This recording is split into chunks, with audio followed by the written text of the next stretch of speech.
He was like, let's be Bonnie and Clyde. You said that? Yeah. I was like, okay. And, I could hear my grandpa just yelling, them fighting, and then I started getting the rush. I started just beating her head with it. It was kind of creepy because she was like scared to death. How did you finally get control of your grandmother? Because in the past, she's eventually been able to handle you, right? She's been able to get the upper hand. What was different this time? I've always been in control. By April 2017, the police in Gwinnett County, Georgia were well acquainted with 17-year-old Cassandra Bjorge and her criminal history. But when she found the self-proclaimed Clyde to her Bonnie and Johnny Ryder, Cassie's deviance rose to a whole new level. What began with an attack would lead the police to discover something far more heinous, including, horrifically, the couple living in a house with dead bodies nearby. But even this was only the beginning of their shocking depths of depravity. The majority of the following footage has never been seen before. It has been analyzed by a qualified team, including a licensed clinical psychologist, a licensed professional counselor, and a former detective, former licensed polygraph examiner, and former hostage negotiation commander and instructor. Chaos kicked off on April 8, 2017, shortly after 8:30 p.m. when police received a call from Tomoko Ryder, Johnny's mom, who had just walked in on an assault in progress in her home. Though none of the responding officers could have possibly known, they were now investigating a bizarre string of violence, and a case that would come to encompass so much more than assault. Mindy Ryder, Johnny's sister, provided this summary of the attack, starting when she and her boyfriend Kevin returned home to eat dinner.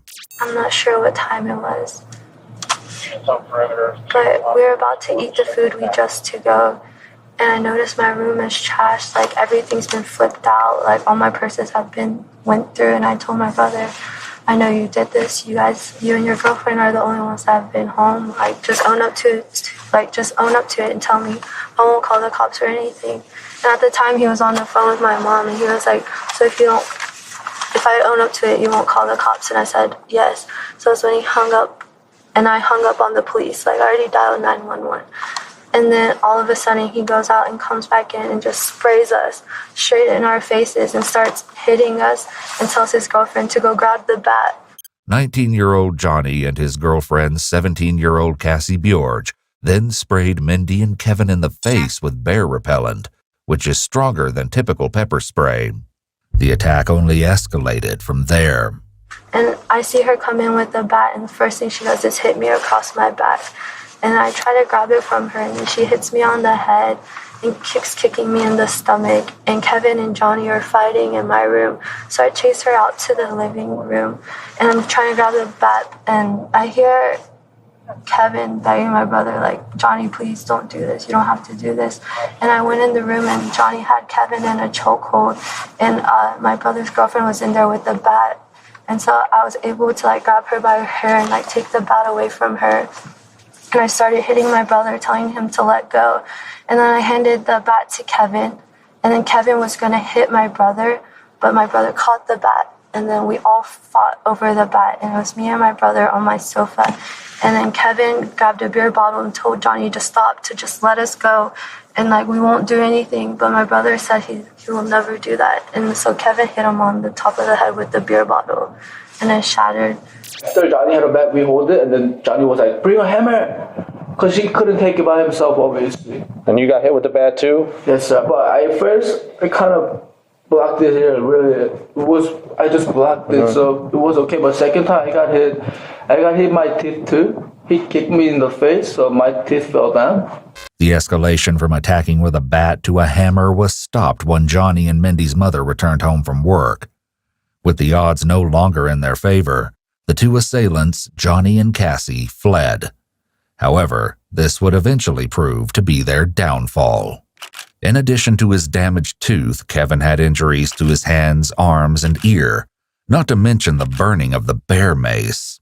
As for Mindy, it took 7 staples to close a wound on her scalp, and she also had welts on her back from the bat. The assault wasn't the only crime committed at the Ryder house that night. In fact, it was only the beginning. Johnny and his girlfriend stole Mindy's car to make their escape. The attackers had also abandoned the vehicle they arrived in. When police ran the plate on that car, they made a shocking discovery. It belonged to a 63-year-old man by the name of Randall Bjorge. The car wasn't the only tie to Randall, though. Randall's granddaughter was Cassie. The first hint that something was wrong actually came over a week prior on March 28, 2017, when Cassie's grandmother, 63-year-old Wendy Bjorge, reported Cassie missing. Wendy and Randall had custody of Cassie for over a year by this point. They'd hoped to help her through some behavioral issues she'd been having, including using drugs and running away. Based on her recent disappearance, though, it seemed that at least one of those issues persisted. When there was still no word from Cassie after a few days, Wendy made this Facebook post asking friends to keep an eye out for her granddaughter. After that, it was radio silence from the Bjorge family. It looked like Wendy and Randall had gone off the grid just like their granddaughter. Concerned, Wendy's sister, who lived in California, asked the Gwinnett County Police to do a welfare check on April 6th, 2 days before the attack at the Ryder house. She had become concerned when she received some text from Wendy's number that didn't quite sound like her, and made her suspect that they'd actually been sent by someone else. Police attempted the welfare check, but left when no one answered the door. Even if police had forced entry, it still would have been far too late to avert tragedy. After what happened at the Ryder house, though, police knew they needed to talk to at least one of the Bjorges. They returned to Wendy and Randall's house looking for answers. This time, when no one answered their knocks, they forced their way in. Nothing could have prepared them for what they were about to find. As they walked into the house, they discovered a mess downstairs, with drugs and paraphernalia scattered about the living room, and food left out to rot in the kitchen. It also appeared as though most of the house had been ransacked. The real horrors, however, were found upstairs, hidden behind the sealed doors to the bathroom and master bedroom. But the truth of what was behind those doors wouldn't be revealed until a shocking interrogation. What police found inside added a whole new sense of urgency to the hunt for Johnny and Cassie. Despite an in-depth search of the residence, Wendy's cell phone was nowhere to be found. The investigators pinged the device and traced it to an apartment building in the nearby town of Sewanee. When police arrived at the location, they had their first stroke of luck in this horrifying and chaotic case. In the parking lot out front was the car stolen from the Ryder house. As it turned out, Johnny and Cassie had sought out sanctuary with an old friend named Jake, perhaps hoping to hide from the manhunt that was looking for them. Iwu obtained an exclusive, never-before-heard interview with Jake, who spoke about Johnny and the events of the fateful night, which led to police arriving at his home the next morning. I met him in middle school. So 6th grade, we were 12 or 13 years old. He was always a class clown and everything. Very funny, very loud, very outspoken, but also very kind and very polite. I mean, eventually he practically became family. He was at my house every weekend growing up in middle school and early high school. By mid-high school, however, Jake and Johnny drifted apart as Johnny became more involved with drugs and alcohol. They'd only recently gotten back in touch to have lunch a couple times, but Jake never could have expected what the relationship would bring next. It was about 10 p.m. and I was at work. And I got the call from my mom that he was at the door. And so when I heard that he was there and that he was crying, I left work immediately and went straight home. According to Jake, Johnny was accompanied by his girlfriend, who introduced herself as Cassandra. Jake had seen her once in high school, but didn't know her any more than that. That night, he said she was quiet and polite, and didn't give him any indication to suspect a more sinister reason for her presence. They couldn't have known the shocking secrets they were hiding. That's when things started to take a weird turn. He said that he had gotten into a fight with his mom, which, at the time didn't seem strange because he has fought with his mom plenty of times before. And there's been times where he's been at my house because of it. and that she got so angry that she pepper sprayed him, and he ran to the first place he thought of, which was me. Confused and concerned, Jake and his mom let Johnny and his girlfriend spend the night and work the rest out in the morning. But they had no idea what crises the morning would bring, or what else Cassie and Johnny had already done. Just when we thought it was just basically a family member, old family member coming in a time for help, was really, one of the most traumatizing days I've ever had. Despite the horrors to come, the day actually started like any other. I woke up the next morning and he was, talking to my family like how he always did when we were kids, treating them like a parent, treating me like a brother, was drinking coffee outside, catching up. And when I went to take my dog out, that's when I started to realize that things were turning for the worst. At the time, our building faced out towards the parking lot. And every day I see the same cars. But that day there was a blacked out Suburban right in front of our house, which I thought was really strange. And go back in, have a cup of coffee. And next thing I hear from my room was a blowhorn, basically calling out my apartment number and Johnny's name to come outside. And it took me a second because you're not expecting to hear that at 10 a.m. on a Sunday morning, until finally the second time it happened, I got up and I started walking down my hallway. And next thing I know, there's red dot sites on the walls on my body. Jake said that instinct took over, and he collected his sister and his mother, who had recently started to use a wheelchair, and prepared to exit the apartment. Unfortunately for the family, the horror was just beginning. As we're about to go out the door, I see Johnny grab a knife, and I was like, "What the hell are you doing?" And he was like, what I thought could have been coming to stab me was him coming to give me a hug and say he's so sorry. And he's sorry for doing this, sorry for everything. He told me that he loved me and he wishes he didn't bring this on us and my family. And I just kind of froze, and he dropped the knife, gave my sister a hug, said the same thing. And then we went outside to every freaking cop in the county there, a few SWAT vans, and an ambulance. Johnny and Cassie were still inside. Initially, the SWAT team and other investigators resolved to wait them out until they were contacted by Johnny's mother, who had received a concerning voicemail from her son. Hey, Ma, it's Johnny. I'm crazy. I'm evil. I'm sorry. Tell Lindy I'm sorry. Tell Karen I'm sorry. I'm not well. I'm dying as we speak. I love you. I'll see you later, okay? Love you. Bye.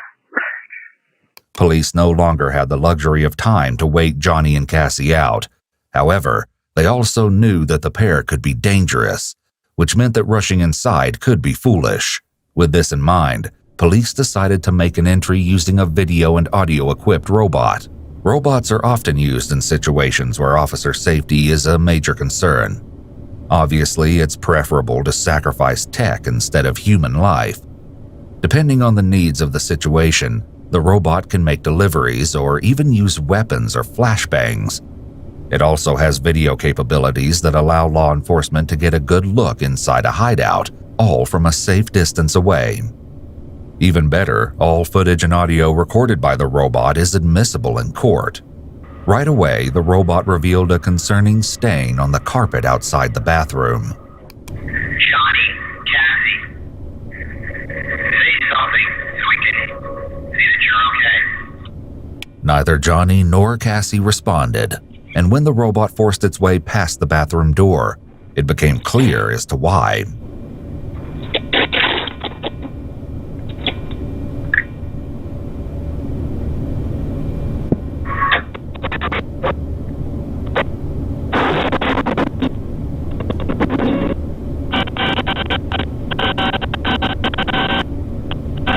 Realizing that Cassie and Johnny were in danger, the SWAT team took over and rushed inside to provide medical assistance. Unfortunately, the resulting damage to the apartment left Jake's family in a very difficult financial situation, and they ultimately had to find a different place to live.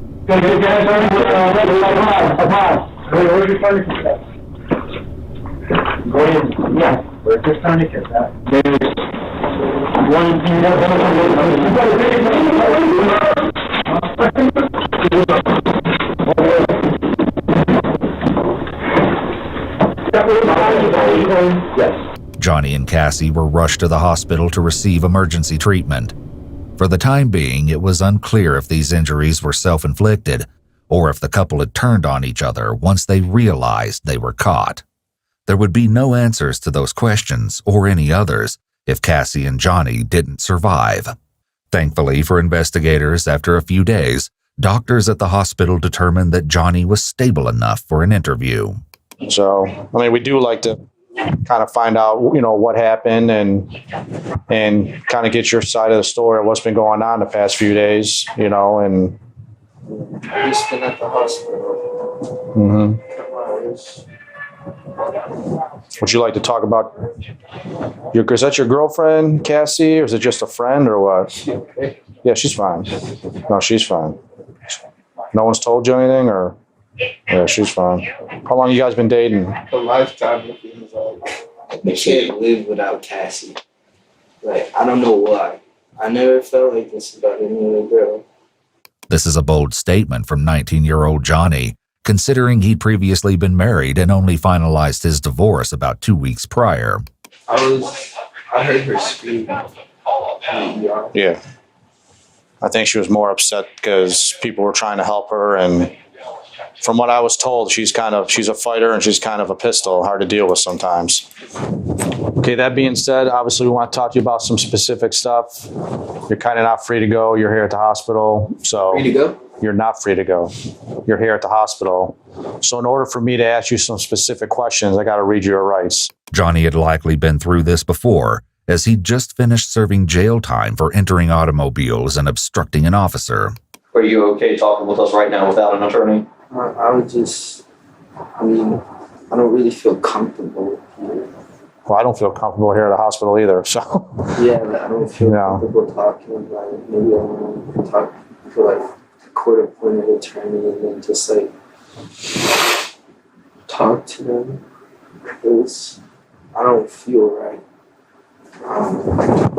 Well, this may be our last shot on talking to you because I decided to talk to you first because I already know kind of what's been going on.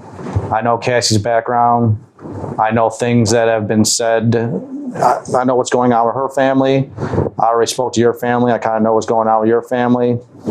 Obviously, you being a man, I'm being a man. We're all men here. I want to come first to you, man up, and let's talk about what the heck happened. I don't know. I have ADD. I'm a really deep thinker, but I would really like to talk to a counselor or psychiatrist to see what the hell is wrong with me. Without Johnny's consent, police had no choice but to wrap things up and take their questions elsewhere. Luckily for them, there was another potential source of information just down the hall. With no answers from Johnny, police were likely very aware that a conversation with Cassie was their last chance to get a first-hand explanation for the brutal disaster scene at the Bjorge house and the chaos that followed. With that in mind, they sent in an officer that Cassie knew and who was familiar with her situation. He was accompanied by someone from the district attorney's office. It was through this interview that a bizarre, horrific, and unexpected story began to unravel. What happened here? I tried to kill myself. Why would you do that, sweetie? Tell me why. I couldn't take it anymore. I didn't know where else to go. I didn't know what else to do. And then one night I just got really, really angry and depressed, and I don't know, I just felt like the whole world was kind of just collapsing on me, and I just wanted to end it. This isn't the real reason they're talking to Cassie, and also not just because of what happened at the Ryder house. There's a far more chilling story lurking in the background of Cassie and Johnny's crime spree. I think you know why I'm here. I just need to understand why. Talk to me, please. What I can't talk to you unless you be honest with me. I wasn't the one who intentionally thought about doing that. What about doing what? Say it. Once you say it, it's out. Killing my grandparents. This admission was a horrible confirmation of what police already suspected. Tragically, Wendy and Randall's bodies were found inside their house when police forced entry. Based on their condition, it was estimated that they'd been dead for about a week by that time. In an exclusive interview with EWU, Chris Bjorge, Wendy and Randall's son and Cassie's uncle, recalled hearing the terrible news for the first time when a family movie night was interrupted by a call from the police department. So I get a call back probably about 10 or 15 minutes later, and he's like, Mr. Bjork, I'm so sorry, but we found them. So what do you mean you found them? What does that mean? He said, we found them. They both been killed. They've been murdered. I'm like, are you sure about that? He's like, yeah, there's no question. You know, were they perfect? Absolutely not. You know, but I loved my parents, you know, flaws and all. But it's not what they deserved. Cassie's admission to the murders would turn out to be the least shocking detail of what she would tell investigators once she was transported to the police station for a more formal interview. There you go. You can have a seat right here. Okay. Pull you in a little bit.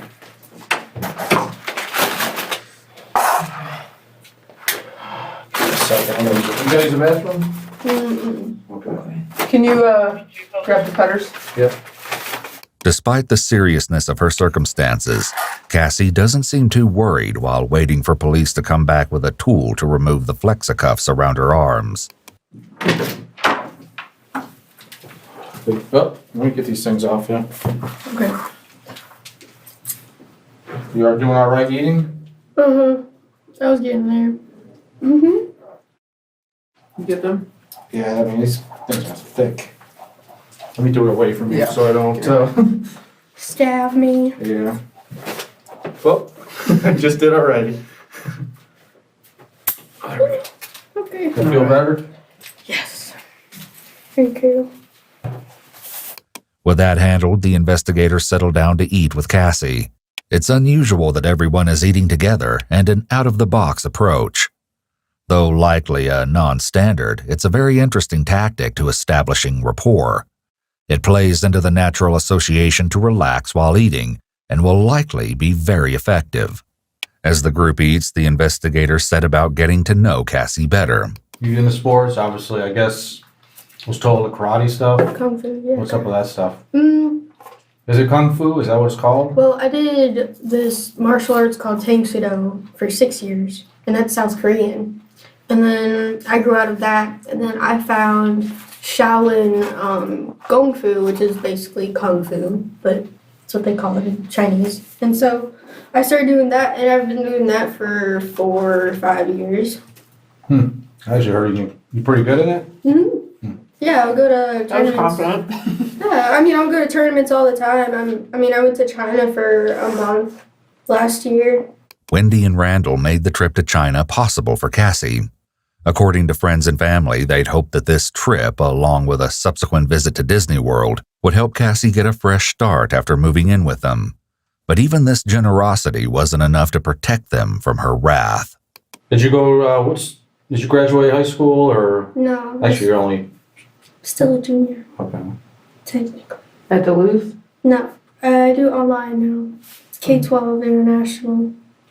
I stopped going to Duluth in 2015. Okay. Because that was around the time where, like, all the stuff was happening with my parents and stuff. And I started getting scared going to school because my stepdad would literally come on campus looking around the whole campus just to find me. Like, he was going in classrooms and stuff. So I had to get, like, a restraining order. Well, I don't want, kind of to make you upset or make you relive anything, but I just got some follow-up questions I'd like to ask you. Do you remember when you read your rights and all that? Yeah. Okay. Did you understand all them? Yeah. Cassie has read her rights, and then the police got down to business. They started things off easy by asking about Johnny, likely trying to get a feel for the relationship at the heart of such terrible violence. Was you and Johnny pretty tight? Did you have feelings for him, or just kind of a boyfriend type thing? Or I had feelings. I still have feelings for him. I gotcha. I care about him. I guess I'm gonna ask a corny question: is it love or no? Yeah. This is what he told me. After Ty B, we went to Atlanta, and we were on like this, I don't know, it was like this parking lot thing, and we got to see like the whole city. And he told me that when we were sitting up there, that like for a second he looked at me and I looked at him, and he told me that all he could see was just me and then purple around me. And he said like purple is like a sign of love. And he said like ever since then, like it was like love at first sight or something. Is he okay? Yeah, he's fine. So he sends his regards and all that stuff. So is he doing okay? No, he's fine. Okay. Yeah, he actually is better off than you. You know, they weren't that deep or anything. So he didn't. Really? Mm-hmm. Man, I could have sworn he did worse than me, because I remember when we were in the bathroom, because he did it with me too. He kept going, and I kept telling him to stop. So yeah, maybe this tougher skin. I don't really know. Okay. At this point, it was time for the police to ask Cassie some harder questions. Regardless of her forthright demeanor, police already knew from what they found in the house that Cassie was keeping some of her more callous actions to herself. They just had to get her to admit it. As she tells her story again in the interrogation room, there are key changes and omissions from the one she told while at the hospital, leaving the officers the task of piecing together the horrific truth. The plan was that we were both going to get both of our families, but first we got my grandparents. Then that's why we went over to Johnny's house, and we attacked his sister and her boyfriend, because he wanted to kill his family. Okay. So that's like, we stayed in town for a couple days because, we wanted to get some money, we wanted to get ready to leave, and then that plan, just going over to his house, kind of just like, it didn't work out at all. It went downhill from there. The plan had been to take out Johnny's family members one by one, but the plan was obliterated from the get-go because Mindy's boyfriend was present when they arrived. When Johnny's mother showed before Mindy and Kevin had been subdued, Johnny and Cassie abandoned the savage attempt. Clearly, the assault that had kicked off the investigation in the first place wasn't an assault at all, but rather attempted murder. That was Johnny's idea, because then that's the reason why he asked me if I wanted to kill my grandparents, because he wanted to already kill his family. And he was like, "Want to be Bonnie and Clyde?" Despite Johnny's questionable aspirations, Cassie didn't say that any of this struck her as a bad idea. In fact, it seems likely that Cassie and Johnny were a dangerous mix of two antisocial personalities. They seemed to fuel each other's anger. Had they not joined forces, it's very possible that individually they wouldn't have been able to go through with the plan. But they were both willing to do the unthinkable together, becoming the ultimate toxic personality mix. So I guess let's start from scratch about what happened, starting from when you ran away, I guess. Is that the 31st? Do you remember, or 28th or something like that? I didn't really run away. My grandma kicked me out. Okay. Because this is what happened. I was chilling with Johnny and my other friend Sabrina, and I came home because, it was time for curfew, because I didn't want to violate my probation. So I came home, and my grandpa was asleep, and my grandma got really mad at me, and she was saying oh, if you don't like it here, we're just going to find somewhere else for you to stay. And she just said that out of the blue. She just got really mad for some reason. And so I was just if you're going to find another place for me to stay, I'm just going to leave. I'm just going to find somewhere else to go. So Cassie goes a little bit deeper with the answer she gave in the hospital. They kept bringing up stuff about my mom. And, my grandma would keep saying, oh, I could easily just send you back to your mom's house. Or, all this and that. And it just, I don't know, it got to a point where I couldn't take it anymore. Despite Cassie claiming Wendy kicked her out, it sounds more like Wendy was expressing concern that Cassie was still struggling in her new situation. In fact, according to Chris Bjorge, the family had already agreed upon a solution. So I spoke to Cassie a couple times and, said, hey, kid, I don't know if you remember, Uncle Chris or not. I held you a couple times when you were a baby. What's going on? And she said, well, I got to get out of here. There's just so many things that are going on. And I said, okay, well, how about you come in and live with us? Chris and Cassie seemed friendly and agreeable to moving in with him and his wife in Florida. However, he shared that Wendy and Randall did not mention just how dangerous her behavior and aggression towards them had become. As it turned out, Cassie never did make it to Florida, instead running off with Johnny, and this wasn't the first time Cassie had run away from her grandparents. Wendy reported Cassie missing once before when she disappeared with her ex-boyfriend Tyler and was gone for over a month.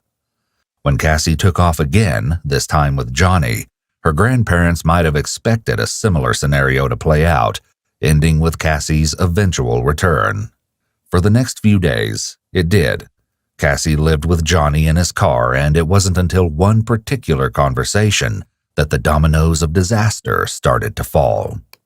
So I guess when do you decide to go back to your grandparents' house in the middle of the night? It was like a couple days after, like 2 or 3 days. Mm-hmm. You remember Saturday, Sunday? Do you have an exact? I don't really remember. Like I didn't really even know like what day it was that we went into the house.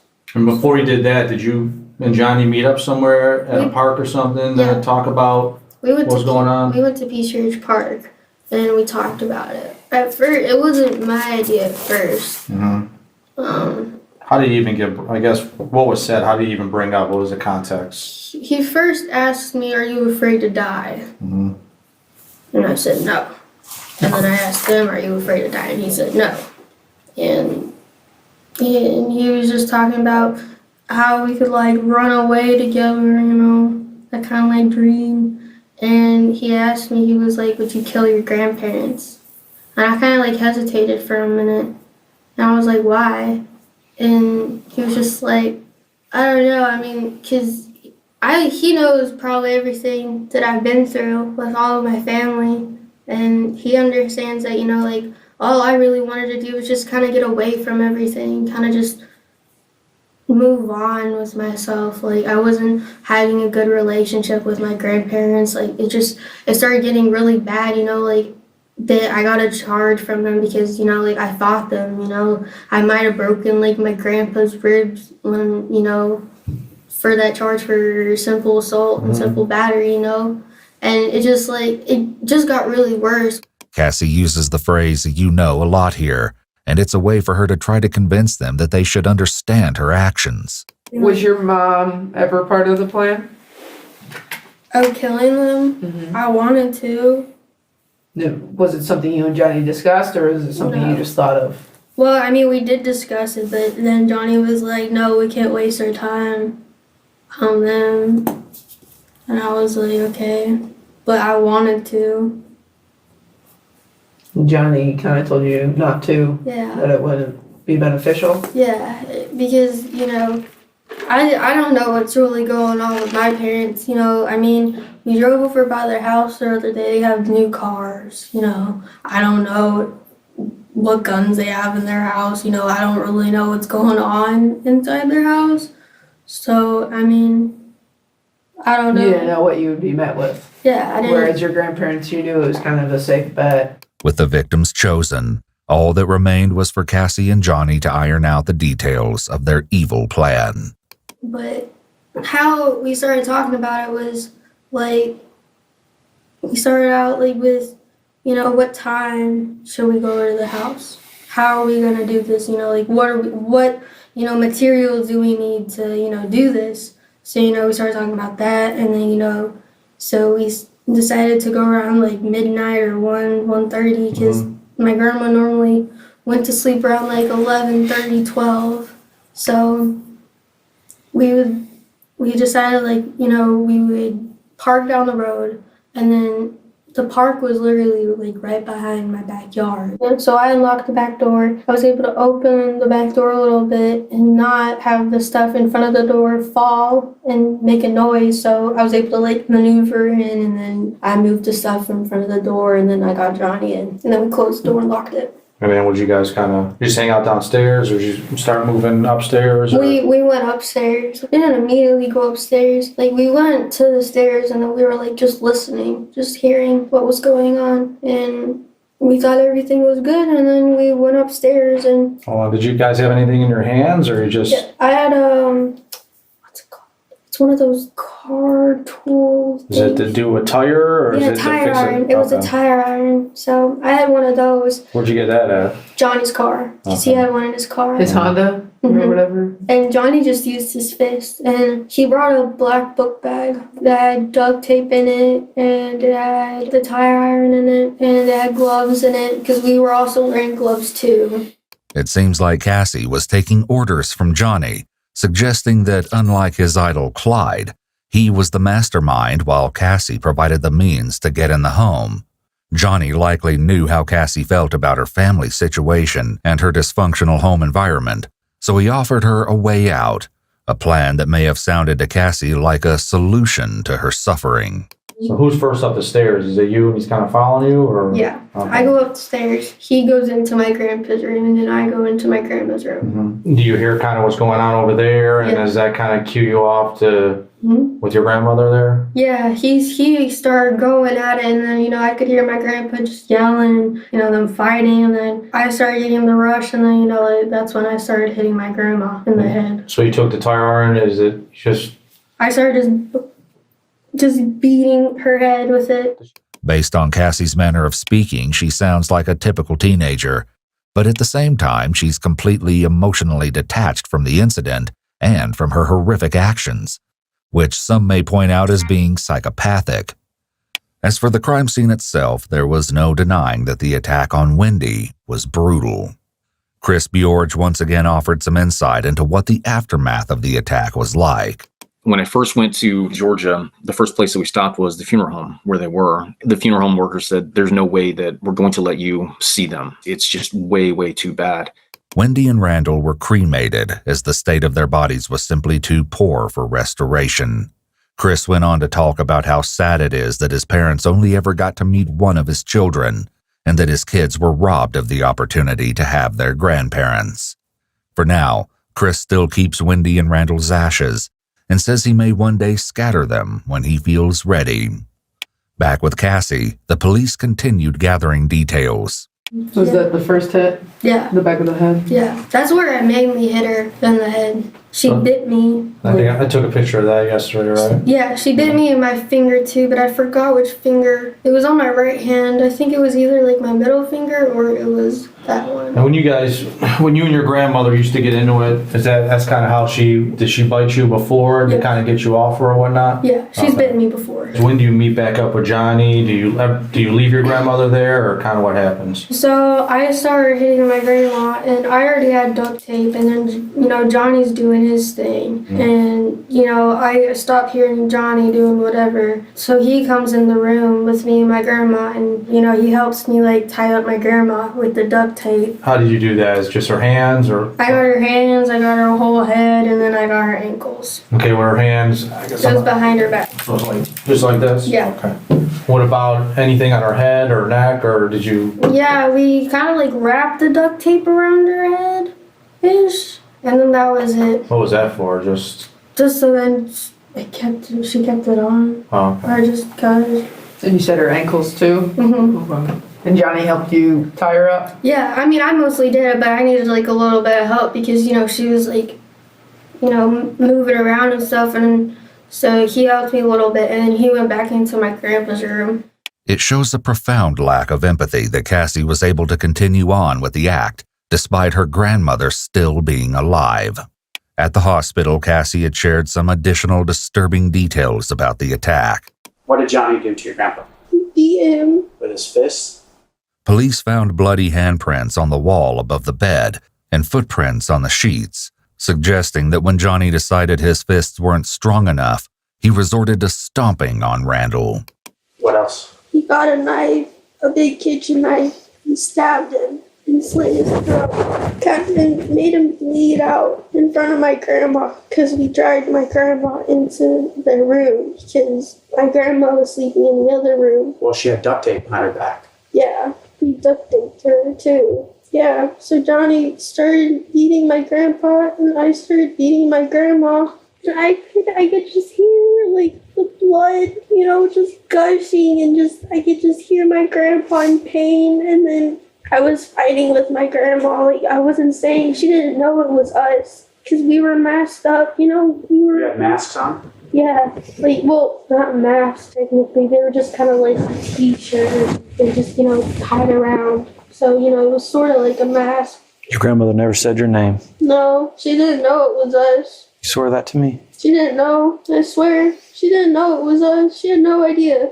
A short time later, however, Cassie slips up and admits that she and Johnny spoke during the attack. Therefore, there's little doubt that Wendy and Randall knew exactly who caused their suffering. Just a few moments later, she makes another serious mistake. He picked out which knife he wanted. Which one? It was the sharpest one. It was like the biggest one. And then he started using it on my grandpa. And then he slit his throat. Pause there. We. You said we started using it on my grandpa. No, him. Sorry, it was him. I didn't touch my grandpa. I didn't use the knife on my grandpa. That was all Johnny. I couldn't have done that. So he was the one who did it. Back in the interrogation room, it seems that Cassie has ironed out more of the details of her story, with some noticeable changes.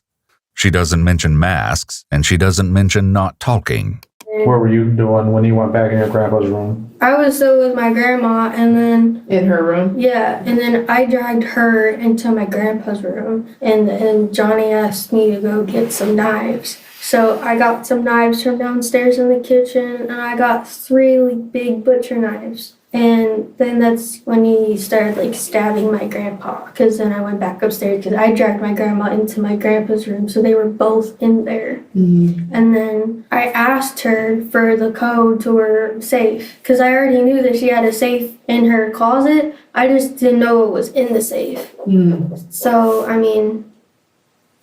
Did she tell you? Yeah, she kept saying, I'll give you money, I'll give you my keys, I'll give you anything you want. But, yeah, she just kept Was she able to talk with the duct tape around her face? Yeah. She was mumbling. You could still understand her, but, at the same time, you couldn't. Cassie basically described how her grandmother pleaded for her life. This sort of scenario could elicit emotion from even the most psychopathic of murderers, particularly since it was coming from the psychopath's own grandmother. Still, Cassie continued on with the act. When Johnny's stabbing your grandfather, is it mainly in the torso or? Yeah. Okay. Yeah, he just, I don't know why he did that, but he just kept going. How many times? More than 2, more 5? More than 5. Okay. It was more than 5. While she was still in the hospital, Cassie revealed yet another twisted element to the attack, having to do with why she dragged Wendy into her grandfather's room. Why did you drag her in there? Why would you do that? Make me understand that. Why would you drag her? Did she not give you the code? Is that why you did it? No. When did she give you the code? At what point did she give you the code? She gave me the code after I dragged her into the room. So you did it so that she would know that you were serious? Yeah. Forcing Wendy to watch her husband's brutal murder is torturous. But even with that, there was more to Cassie's confession that came out at the police station.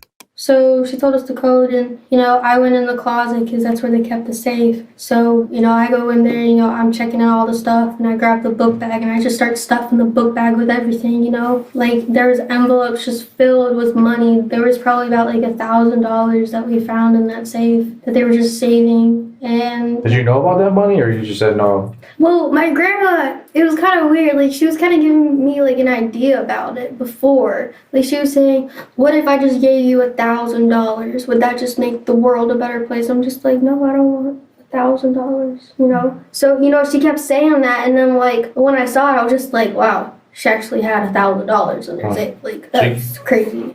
Cassie's tone here is an indication of her immaturity, as she likely doesn't realize that $1,000 won't get her and Johnny very far if they're planning to run away, especially once Cassie reveals they failed to manage their funds.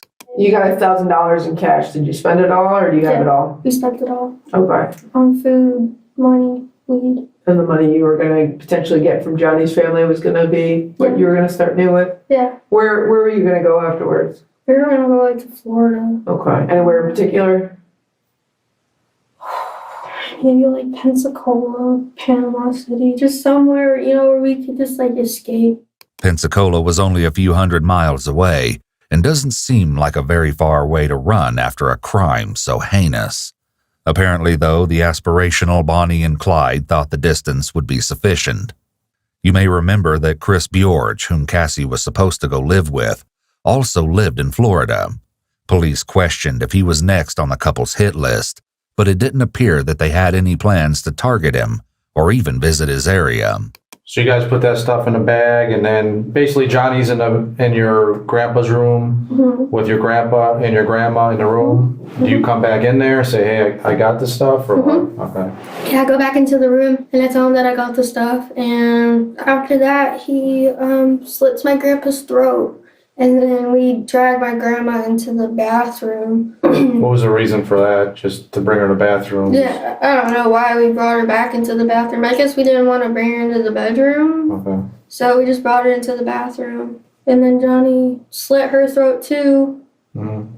And I actually hit her in the back of the head with the tire iron. Well, not the back of the head, but like right where your spine is. Because he was telling me, he was like, if you hit right there, like just one like good hit, you can just knock the person out and then they'll be dead. And she was like pretending to be dead for a while. Like I would, check up on her and I would see that she was still breathing. And I'll be like, Johnny, she's still alive. What the heck? And then like Johnny finally made the last blow, and it was kind of creepy because she was like scared to die. This is a particularly shocking statement because what exactly did Cassie expect? Her grandmother not to be scared in her last moments as she's being brutally attacked? Once again, Cassie's emotional hospital interview revealed something intriguing. He was the one who ended it for both of them because I couldn't do it. I couldn't. He kept he had knives too. He slit both of their necks, and I couldn't do it. So he did it because I couldn't. She was staying strong for a while. She was pretending to be dead, but we could see that she was still breathing. And she did that for a while, and then Johnny knocked her out in the back, a pressure point right where her spine is. So you said the last blow though was just the last hit, last hit with the tire iron. And who did that? You or Johnny? Johnny. Had her throat already been slit? And then after he did that, then he slit her throat. Wendy's body was retrieved from the bathroom, along with one of the knives, pieces of duct tape used to restrain her, and a pair of scissors. Tragically, Wendy's final Facebook post was made on the same day that she was murdered by the very girl she was trying to protect. But perhaps the most sorrowful detail came from Chris's recollection of the Bjorge house after the crime. They loved Cassie. They adored her. When we got to the house after all this happened, the house was still wrecked. There was the smell of decay, the smell of weed. It was awful going there. And everywhere you looked, there was pictures of Cassie. They absolutely loved her. The investigators, however, had to keep digging into Cassie's increasingly horrific tale.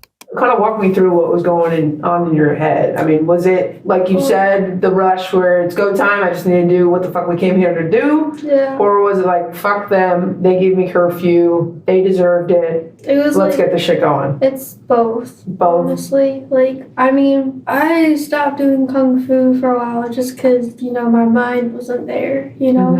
All of my feelings and my emotions were all over the place and I wasn't able to focus. So that really affected, my Kung Fu. But when I was there, I don't know, just all of my emotions kind of just came out when it was happening. I was just angry and I was sad, but I was heartbroken at the same time, because it was just why did all of this stuff have to, happen with my family, Why did I have to deal with all this bullshit, And I just kind of really got tired of it and I couldn't handle it anymore. I just kept exploding inside almost. I wanted to just run away and just be by myself with someone, and just start my life. Like, I was just tired of being... And Grandma and Grandpa were your biggest hurdles? Yeah. Is that how you saw them, as your biggest hurdles to being with Johnny? No, they were my biggest hurdles because of probation. Okay. If I didn't get probation, like, I wouldn't be in this, I don't know, like, probation kind of really messed me up because, I was going to get a job, I was going to, like, start getting money, just, starting my life. And then once I got probation, it kind of just, like, really messed up everything, As Cassie attempted to explain her motive, things started to make less sense. It's hard to imagine a double homicide leading to the start of a good life. Additionally, Cassie mentioned several times that she wanted to get away from her family, but never explains why she needed to murder them in order to accomplish this. She could have easily disappeared with Johnny to another city or state. What was likely stopping her was money, or lack thereof. She makes it sound like her grandparents were a barrier, stopping her from getting away once and for all, but really it seems that Cassie needed to kill them in order to get the cash she suspected they had in the safe. Obviously, when you guys were done with everything, you had some blood on you, I bet. Yeah, I had some blood on my face. Okay. Did you change clothes? Yeah. Were you in the house when you changed your clothes? Yes. You had extra clothes because you lived there. Yeah. And what about Johnny? Did Johnny have to change clothes? Yes. Or what'd you guys do with those clothes? We put them in a trash bag, and I think we left the trash bag in my grandpa's car. Okay. With the knives that he used. It was all in like one trash bag. I mean, then did you guys pretty much just leave the upstairs, or? Yeah, well, after that, then we closed the doors, and then we were just checking around, seeing if everything was okay, and then I started grabbing my clothes and start stuffing bags with my clothes, and then Johnny's, walking around doing his thing, checking to make sure that they were both dead, and checking to make sure if we didn't forget anything. Then we left, and then we came back to the house. When you guys left, where'd you guys go to? We went over to like Kroger or Publix to go get something to eat, and then we went back to the house. So we just kind of like chilled there. That's right. They chilled there with the bodies of her grandparents nearby while they ate. Typically, if a person can eat after committing such a horrific act, it's an indication of a lack of remorse and a total emotional disconnect from the victims. Something Cassie didn't mention was that they abandoned Johnny's car outside the grocery store they visited and switched to driving Randall's car. But she's still withholding a few despicable secrets. When you guys were, I guess, together for the 2, 3, however many days at the house, when you guys left, did you go to make any purchases to buy some new clothes using credit cards or anything? Yeah. We got receipts in that. So do you remember whose credit card you used? It was my grandma's credit card. In reality, Cassie and Johnny were in the house with the bodies for a week. What about men? They carry wallets. You take Grandpa's wallet? I couldn't find his wallet, so I had no idea where his wallet was. So I just had my grandma's wallet in her purse. He hid it underneath his bed. He found his wallet. Smart guy, because we almost didn't find it. His either. wallet and his cell phone were under his bed. Really? Yeah. I guess that's where he started hiding it. It's eerie how this makes Cassie laugh. Her jovial reaction and laughter are indications that this was all a game, like someone solved a riddle for her and she found it amusing. Cassie also admitted that she first took Wendy's phone during the attack to prevent her from calling for help. She also confessed to impersonating Wendy when concerned family members reached out. Now, when family from California was trying to contact your grandma, tell me about that. I took her phone. And? I told them that everything was okay. You did. You sent the message? Yeah, I was texting them. There was other people too. What do you mean other people? Like other friends of theirs trying to reach out? Yeah. You texted all those people also? No, I just texted Sylvia. What did you text? Everything's okay. Don't worry. I'm fine. And then they started freaking out. Like, there was this lady named, like, Denise. And a couple other people that I don't know. They're like my grandma's friends. And they were just like, hey, I hope you're okay, blah, blah, blah. I didn't even open the text. Like, I just sort of read them and then just ignored them. Police had acquired some other shocking evidence, and it was time for them to reveal what they knew. Did you guys ever chill with anyone during that week at all, or no? Yeah. Oh, you did? Yeah, we chilled with some of his friends, some of my friends, and kind of a mixture of both of our friends. Because we sort of had like the same friends-ish. Like, yeah, we were just chilling with them. You know, we would just go meet up with them. We would never have anyone come over to the house. We were just like, that's a no. That's a big no-no. This is a lie, and the truth, when revealed, is even more horrific than you can imagine. The investigators would revisit the question of Cassie's interactions with her friends that week. For the time being, they learned that Cassie even went to her martial arts class just like normal that week and slept in the TV room downstairs to stay away from the decaying bodies of her grandparents. Did you do anything to the doors, or? Johnny did. He glued the doors. Okay. He went in my garage and found what's it called? I don't know. Caulk. Yeah. So yeah, he did that. The point of that is what? Just. He just did that. He just decided to do that. He didn't tell me. I just watched him and I was just like, okay. Once again, Cassie isn't telling the full truth here, holding back the disturbing reason why Johnny caulked the doors closed. Investigators will push her for that final damning information soon enough. Was there like ever a snapping point, or, I mean, do you feel bad about what happened? Do you think she deserves what happened, or what, you know, how are you feeling right now? I'm not in your shoes, With my grandparents? Yeah. I mean, I feel terrible. I mean, I feel like the worst person on the planet, but at the same time, it was kind of just like, I don't know. I mean, I feel heartbroken. But I don't know, it's really weird. Like, I'm really sad about it because, you know, like, there was so much stuff going on between me and my grandparents already. Like, I couldn't handle it anymore, you know, like you said with his follow-up question, though, I mean, did they deserve it? Did Grandma deserve it? Did Grandpa deserve it? Or was it kind of just more getting away from your own family? It was more kind of just getting away. You don't think that Grandma did anything? I mean, I was pretty pissed at her for, you know, the couple times that, you know, like, she would call the cops on me for, you know, no reason sometimes, or like, a lot of the stuff that she would say would be really offensive because it would be about my mom. As you remember, Cassie wanted to include her mother in the string of murders she and Johnny planned to commit, so it doesn't really track that she would be so offended by her grandmother's remarks. Regardless, Cassie clearly demonstrates that she had some built-up anger toward her grandmother, but it's still unclear what she thought her grandfather did to be subjected to such an awful murder. Who did you have a more contentious relationship with? Who was the one you were butting heads with all the time? My grandma. Your grandma more so than your grandpa? Yeah, I couldn't talk to my grandpa. I did not have a real good relationship with him. Like, before we did, but then, I don't know, like, I wasn't able to talk to him. A person who was truly traumatized by the event would struggle to verbalize or even think about the story. The memories of what occurred would be far too painful to cope with for any typical individual.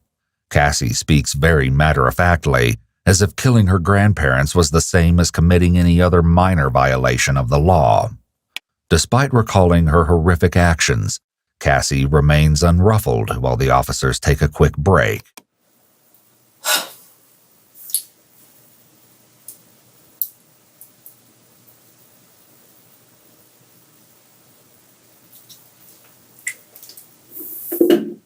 But her attitude is finally about to change. Instead of questioning her story further, the investigators decided to confront Cassie with evidence of exactly what she'd been trying to hide from them. Hey, do me a favor. You gotta take a look at that. That's you and him, right? Is that at your grandparents' house? It sure looks like the living room of your grandparents' house. How would that be possible? Who's taking that? That couldn't be at my grandparents' house. There was no one at my grandparents' house, so that could have been at my grandparents' house. Well, I mean, I didn't shit this out. I mean, that's what I'm saying. Who, you know what I'm saying? Well, let me watch it again. That must have been before. This is the video police just showed Cassie, which seemed to elicit her first emotional reaction in her second interrogation so far. The question is why? People have to say about you, like, I don't listen to people, like, I love you. You kick ass. Who's over there? That might have been like... But your grandparents didn't like Johnny, so when was he at your house much? Like, he didn't go to my house at all. Like, I mean, That couldn't have been at my house. It had to be in someone else's house because we had no one at my house. It was just me and Johnny. I mean, you've been honest with me. I saw that, and obviously I've been at your grandparents' house. You know what your grandparents' house looks like, and just even the stuff said almost seems after the fact. You know what I'm saying? Yeah. Johnny wasn't allowed at the house at all, as Wendy and Randall considered him a bad influence on Cassie, rightfully so. While it was possible that Johnny had snuck inside for a visit, the investigators suspected a far more sinister explanation. Cassie is left alone for just a few moments before the investigators return to drop another bomb. Hey, Cassie, who's Sunshine? Sunshine? Uh-huh. She's one of my friends. Was she at your grandparents' house? She's been there before. Was she there during when you guys were hanging out there? You sure? Or? Yeah, I'm pretty sure. I don't remember having anyone over at my house. Just as Cassie had been holding back key parts of the story, the investigators hadn't told her outright that they already know what she's been trying to hide, or that they'd already been in touch with some of her friends, including Sunshine, who was able to confirm the final shocking piece of the puzzle. Did she ever hang out with Cassie at her grandparents' house? Yes. You probably already know where I'm getting with this. Yes, I was inside the house while they were dead. I didn't know that they were dead. No. Yeah, that's understandable. Just, I guess let's back up then. When, because that's the main thing, obviously I'm curious. I don't know when exactly it was, but they had been inside the house for a while because you could smell it once you walked inside the house. Now you're saying it smells like shit. What did it? I didn't think anything of it because... Did you ever ask him, like, why does it... I did, and Johnny said that it was just because he hadn't flushed the toilet. The police left Cassie alone for a short time again, and this time she appeared to show some real emotion. It was short-lived, however, as the police soon return, armed with Sunshine's story, to confront Cassie again.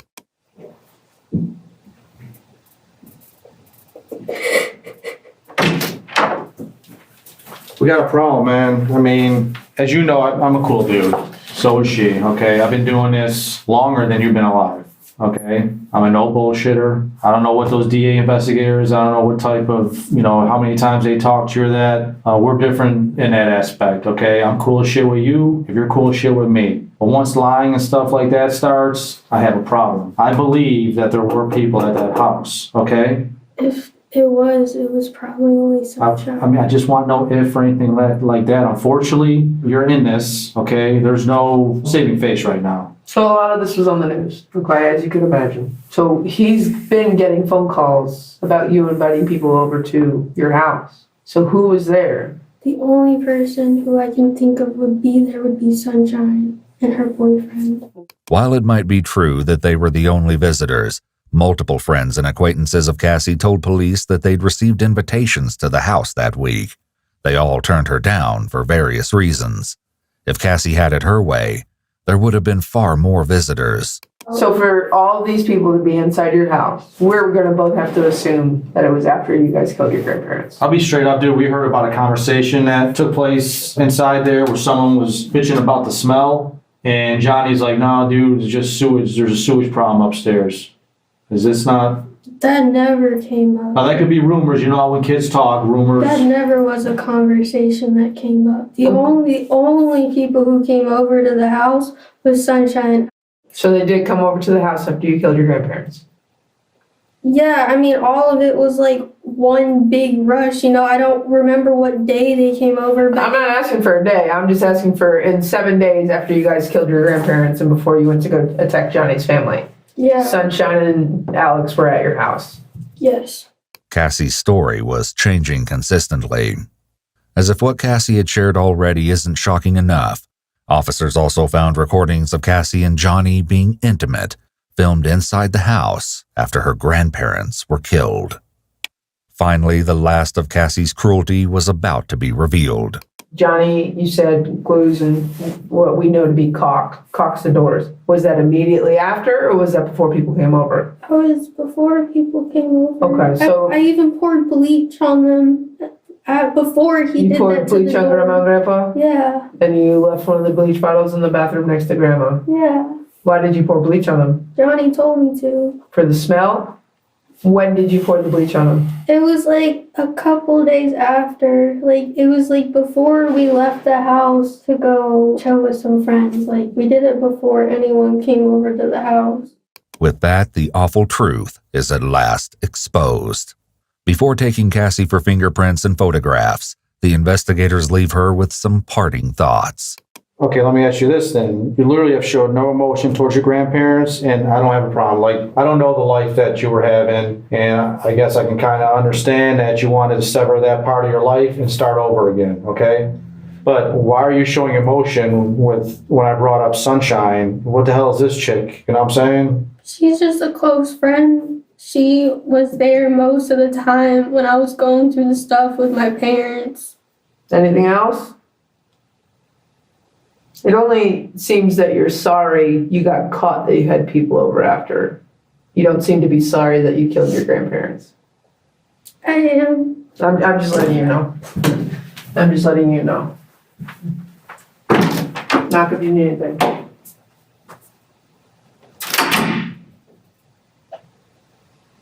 Cassie was able to remain mostly void of any extreme emotions for nearly 2 hours as she talked with the investigators. However, now the consequences of what she did may be sinking in. Her distress didn't last long, though. Her behavior just a short while later indicates exactly how seriously she takes her actions.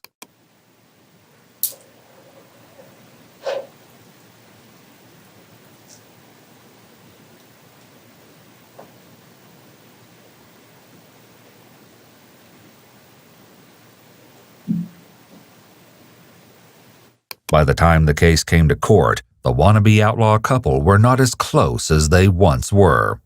Johnny and Cassie reportedly broke up, and each blamed the other for the crime.